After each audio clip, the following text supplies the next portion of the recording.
প্রত্যেকটা বিষয়ের ফয়সালা হয় এই রাতে। আপনার আমার তাকদীর লেখা হয়েছে আসমান জমিন সৃষ্টির 50,000 বছর আগে। আপনার আমার তাকদীর লেখা হয়েছে আসমান জমিন সৃষ্টির 50,000 বছর আগে। আল্লাহ পাক সমস্ত সৃষ্টির তাকদীর লিখেছেন প্রথম দফায়।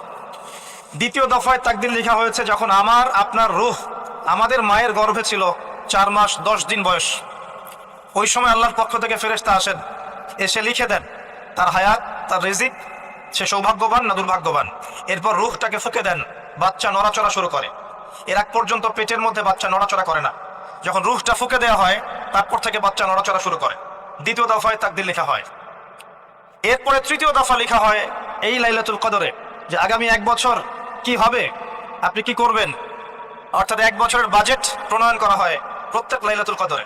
তানাজ্জালুল মালাইকাতু ওয়ার রূহ ফিহা বিইذনি রাব্বিহিম মিন কুল্লি আমর। এই রাতের আরেকটা বৈশিষ্ট্য হচ্ছে সালামুন হিয়া হাত্তা মাতলাইল ফজর।